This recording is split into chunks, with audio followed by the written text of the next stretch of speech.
두 번째로 나가는 몸에서 나오는 이 광택, 진짜 온몸에 그 전투화에 바르는 광처럼 엄청나게 막 빛이 나잖아요. 반갑습니다. 다정한 남자입니다. 오늘도 어김없이 외국 곤충 영상을 소개해드리겠습니다. 이번 영상도 해외에 있는 지인을 통해서 촬영된 거니까 국내와는 관련이 없는 만큼 불법이 아님을 미리 말씀을 드릴게요. 이번 영상에 소개시켜드릴 곤충 아주 멋있게 생겼어요. 제가 정말 좋아하는 곤충 중 하나인데, 사실 벌레는 다 좋아해요. 살아 숨쉬는 건 되게 좋아하고요. 바퀴벌레는 영상각 때문에 좋아하고, 아무튼 오늘 영상에 소개시켜드릴 사슴벌레 이름은 바로 타란두스 광사슴벌레라고 합니다. 타란두스 광사슴벌레, 옛날에 곤충 마니아들한테는 정말 꿈의 곤충 같은 종류였었는데요. 이 친구 금액대가 높다 보니까 소개를 할까 말까 고민을 하다가 그래도 큰 투자를 해서 소개를 하게 됐습니다. 얘네는 그 1700년대 스웨덴의 박물학자였던 스웨데루스라는 분께서 학계에 처음 소개를 했고요. 그 전까지는 아프리카인들이 그냥 주워 먹는 벌레 중 하나였었는데요. 이름의 타란두스라는 뜻은 사슴이나 술록을 뜻하는데, 그 턱 있잖아요. 사슴벌레는 뿔이 아니라 턱이라고 부르는데, 이 턱 자체가 사슴의 뿔과 닮아가지고 그렇게 이름을 지었고요. 아프리카의 대륙은 어마어마하게 거대한데, 아프리카 대륙에는 사슴벌레가 별로 없어요. 뭐 사바게이, 멜리가면 이런 친구들이 보편적인데, 그 중에서는 가장 큰 사슴벌레가 바로 여기 있는 타란두스예요. 얘네는 최대 90mm가 넘어가는 상당히 큰 사슴벌레 종 중 하나인데요. 아프리카는 대부분 꽃무지 종들이 장악을 한 나라다 보니까 장수풍뎅이도 켄타로우스 장수풍뎅이를 제외하고는 그다지 큰 게 없고, 사슴벌레도 여기 있는 타란두스를 제외하고 나머지들은 정말 주콩만 하거든요. 타란두스만 유일하게 제일 크다고 볼 수 있죠. 얘네는 일단 뭐 두 가지 특징이 있어요. 첫 번째는 지랄 맞기 어려운 사육 방법이 있고요. 두 번째로 나가는 몸에서 나오는 이 광택, 진짜 온몸에 그 전투화에 바르는 광처럼 엄청나게 막 빛이 나잖아요. 약간 에나멜을 바른 것 같은 이 광택이 얘네의 가장 큰 특징 중 하나인데요. 처음에 얘네가 나왔을 때는 사람이 프라모델 아니냐, 장난감 아니냐 이런 얘기가 있었을 만큼 실존하는 곤충이라고는 믿기지 않을 정도로다가 이 밝은 광택이 가장 큰 특징 중 하나예요. 얼마나 광택이 심하냐면요, 제가 일본인가 갔을 때 얘네를 발견한 적이 있었어요. 거기서 샵에서 판매하는 거 봤었는데, 얘네 만지다가 한번 찝혔는데 성질머리가 더럽다 보니까 물리면 정말 아파요. 손에 빵꾸가 나는데 얘네 등딱지에서 일그러진 제 표정이 보이더라고요. 그걸 보고서는 와, 얘네는 정말 광택이 대단하구나 라고 느꼈죠. 또 아프리카에 있는 사슴벌레들은 대부분 싸움도 못하는 편인데, 얘는 성격도 더럽지만 싸움도 되게 잘하는 편이어서 항상 곤충 싸움 대전 이런 데는 꼭 빠지지 않고 등장하는 사슴벌레 종 중 하나예요. 근데 반면 성격도 많이 소심한 편이에요. 겁도 많은 편이어서 잠깐 아주 약간의 충격만 가해도 애들이 막 부들부들 떨다가 죽은 척하면서 뒤집어지거나 나무에서 툭툭 떨어지는 그러한 모습을 보여요. 야생에서도 잡기가 상당히 까다로운 편으로 알려져 있어가지고 나무 근처에만 가서 약간의 진동이나 이런 소리가 나기만 하면 애들이 나무 밑으로 다 떨어지는 거예요. 그래서 아프리카에 있는 현지 원주민들은 얘네를 잡을 때 주로 등화라고 해가지고 불빛을 켜가지고 날아오는 애들을 잡는데, 약간 여기서 까다로운 점이라고 하면은 수컷이 먼저 야생에서 활동을 하다가 수컷이 줄어들 때쯤 암컷들이 다시 활동을 하기 시작해요. 그러다 보니까 암수를 거의 동일하게 잡는 거란 상당히 어렵다는 그런 종류 중 하나예요. 아프리카에서는 얘네들이 엄청나게 남획이 되고 있어요. 그 이유 중 하나가 얘네가 유럽이나 일본에서 상당한 인기다 보니까 얘네들을 남획을 통해서 해외로 다 수출을 보내는 거죠. 이 현지인들한테는 엄청나게 큰 소득원이다 보니까 정말 많은 개체들이 밀렵을 통해 가지고 잡혀가고 있긴 한데요. 아직까지는 개체 수에 뭐 엄청나게 큰 타격은 없다고 하니까 야생에서 그렇게 귀한 애들은 아닌가 봐요. 근데 이 광택 정말 대단하죠. 얘는 그래도 나이가 좀 있어가지고 광택이 그렇게 높은 편은 아니에요. 정말 갓 우아한 애들은 이 주변에 있는 환경이 전부 다 비쳐 보일 정도로다가 광택이 어마어마합니다. 그리고 아프리카에 사는 사슴벌레라고 해도 얘네가 고온에 강한 종은 아니에요. 대부분 높은 고지대에 서식을 하거든요.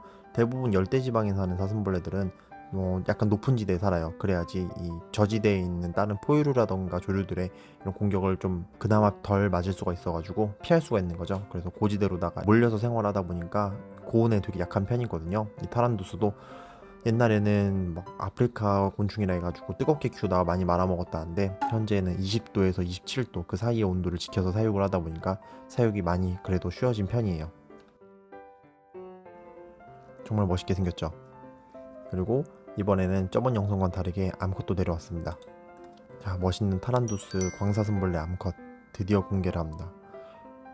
와우, 광택나는 바퀴벌레. 암컷은 언제 봐도 바퀴벌레 같이 생겼어요. 얘네는 약간 어쌔신 타입이어가지고 만지면 순둥순둥해요. 그래서 얘 착하구나 싶을 때 그때 깨물어 버리거든요.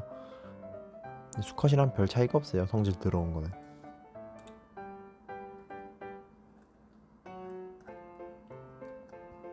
좀 다소 저렴하게 구매를 하다 보니까 다리 하나가 잘린 암컷이긴 한데 한국에 있는 사슴벌레하고 확실하게 얼굴에서 큰 차이가 느껴지죠. 편집자님이라면 벌써 아셨을 거예요. 어떤 차이가 있는지.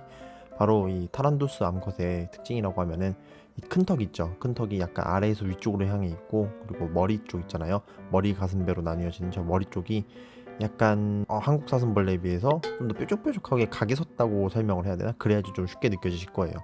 그냥 딱 보면 알 거예요. 딱 보면. 사실 해외에 있는 학자들도 사슴벌레 종 간의 암컷들 간의 구분은 되게 어려워하는 편이거든요. 특히나 같은 속에 있는 사슴벌레들 간의 암컷의 구별은 정말 어려워요. 거의 불가능하다고 보시면 돼요. 그리고 타란토스 암컷은 그나마 구분이 되는 편이에요. 톱사슴벌레하고 넓적사슴벌레를 섞어놓은 것 같은 생김새면은 타란토스구나 하시면 돼요. 두 마리 같이 두니까 너무 멋있죠? 얘네들 산란을 과연 성공할지는 모르겠으나 성공했으면 좋겠네요. 얘네 알은 또 특이해가지고 성충도 특이하지만 알은 더 특이해요. 다른 사슴벌레들처럼 노란색을 알을 낳는 게 아니라 약간 녹색의 알을 낳거든요. 그걸 보고서는 예전에는 곰팡이 폈다고 그걸 갖다 버리는 사람들도 있었는데 정상적인 알입니다. 수컷은 괜히 혼자 흥분해가지고 허공에 삽질 엄청나게 하네요. 이래서 야생에서 보면은 암컷 사슴벌레들은 다 숨어있는데 수컷은 혼자서 막 공기랑 싸우다가 새들한테 막 쪼여서 막 뜯어먹히고 해가지고 죄다 나무 밑에서 죽어있는 건 수컷들이에요.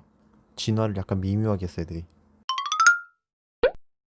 사실 이 사슴벌레들의 약간 자기 몸을 지키기 위한 그런 정도의 수준이 아니라 필요 이상의 호전성에 대해서는 왜 이렇게 진화가 됐느냐에 대해서의 약간 궁금증은 계속 이어지고 있긴 하거든요.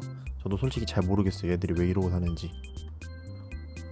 그래도 이러한 공격성 때문에 이 남심을 자극을 해가지고 많은 남자들이 사슴벌레한테 매력을 느끼고 사육을 하나 봐요.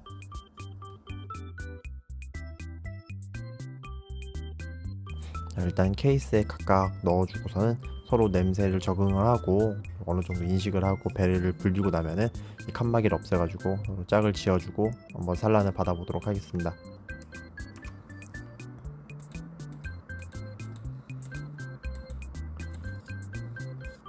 이 타란토스는 암컷을 되게 잘 물어주기로 유명한 사슴벌레다 보니까 커다란 피해가 없도록 되게 신중하게 메이팅에 들어가야 돼요. 사실 대부분의 사슴벌레들은 수컷이 암컷을 엄청 잘 물어주기거든요.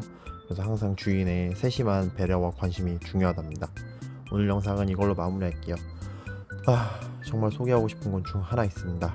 만티고라 타이거 비트를 사육을 하고 계신 해외 시청자분 있다면 꼭 한번 연락을 주세요. 오늘 영상은 이걸로 마무리하겠습니다. 감사합니다. 평바. 자, 오늘 영상 같은 경우에는 저희 매장에 한 3, 4년 전에 제가 방문을 해가지고 뱀을 키우기 시작했다가 그 전부터 키웠었나? 고등학교 컨셉 잡아야 되니까 3학년 때 산에서 그 뱀 잡아서 키우기 시작했다고 하죠. 아무튼 예전부터 뱀을 키웠던 이제 아는 동생인데요. 오늘은 이 뱀들을 직접 집에서 번식을 해가지고 저희 매장으로다가 이제 전달을 해주러 여기 방문을 했거든요. 최근에 이제 뱀들을 직접 집에서 가정 내에서 번식을 해가지고 이제 분양을 하고 이러신 분들이 점차 늘어나고 있는데요. 사실 이게 약간 전문성이 따르다 보니까 쉽게 도전하기 힘든 부류긴 한데 여기 있는 친구 같은 경우는 지금 뱀 사육을 지금 4, 5년? 이제 도전을 해가지고 올해 이제 엄청나게 많은 뱀들을 부화를 시켰어요. 여기 있는 아이들이 다 직접 이제 태어나 그 집에서 이제 번식을 성공시킨 아이들. 와, 바글바글하죠. 약간 지렁이가들 같은데요. 하나하나 보면 이쁘거든요. 근데 뱀들은 좀 뭉쳐 있으면은 조금 그 비주얼적으로 안 좋긴 한데 특히나 여기 있는 아이 같은 경우에도 되게 오랫동안 키웠던 아이인데 제가 좀 요청을 해가지고 저희 매장에서 키우게 됐거든요. 얘는 모프가 뭐예요? 알비노 모틀 알비노 모틀리요? 얘 말고도 집에서 뱀을 몇 마리 키워요? 30몇 마리? 30마리 정도? 네. 다 자란 아이들로? 걔네를 관리하기 힘들지 않아요? 똥냄새가 일단 근데 그런 걸 제외하면 사실 뱀들이 관리하기가 엄청나게 힘든 종은 아니긴 하거든요. 성체 30마리면 좀 똥이 많을 것 같긴 한데 또 요즘에 뱀들 키우신 분들도 많아지고 있고요. 또 얘네들이 1년에 새끼를 한 번씩 낳잖아요. 그래서 그 아이들을 직접 번식을 해가지고 분양을 하기도 하고 이런 분들이 점차 많아지고 있는데 이 학생 같은 경우는 되게 오랫동안 공부를 해가지고 이제 도전을 해서 많은 아이들을 성공을 시켰거든요. 여기 있는 아이 같은 경우에도 오랫동안 키웠던 아이고요. 얘 말고도 지금 저희 매장에 오늘 30마리 정도 이제 뱀들을 데려왔거든요. 그거 말고도 지금 집에서도 태어날 아이들이 많다고 하는데 요즘에 이제 그 파충류를 키우고 싶어 하시는 분들 중에서 이걸 좀 직업으로 삼고 싶어 하시는 분들이 많잖아요. 그런 분들을 위해서 오늘 이걸 좀 소개를 하고 싶었어요. 얘는 순하다. 근데 뱀들이 저를 남들보다 좀 더 잘 물거든요. 근데 얘는 저를 안 물어요. 뱀들이 확실히 사랑을 주고 키우잖아요. 또 꾸준히 만지다 보면은 사람을 좀 인식하는 게 있는 것 같아요. 사람을 별로 경계하지도 않고 순하고 잘 따르는 것 같아요. 또 길게 찍는 영상은 아니고 짧게 이제 소개시켜 드리려고 했던 거고요. 여기 있는 이 이하원 학생 같은 경우에는 이 인스타 주소를 제가 남겨 놓을 테니까 많은 분들이 이제 팔로우를 해주시면 좋을 것 같아요. 이렇게 국내에서 많은 분들이 뱀을 좀 더 많이 키웠으면 좋겠습니다. 옆에 계신 저분들도 되게 유명하신 분들이에요. 나중에 출연해 주실 거죠? 뱀의 장점에 대해서 한마디만 해주고서는 끝내도록 하죠. 귀엽잖아요. 아, 귀엽죠. 그래요. 실제로 보면 되게 귀여워요. 뱀하면 이미지가 별로 안 좋은 그 생물들인데 막상 가까이서 보면 되게 귀여운 생물들이거든요. 많은 분들이 이 뱀의 매력을 알았으면 좋겠습니다. 자, 아무튼 오늘 영상은 이걸로 다 되게 짧게 할게요. 감사합니다.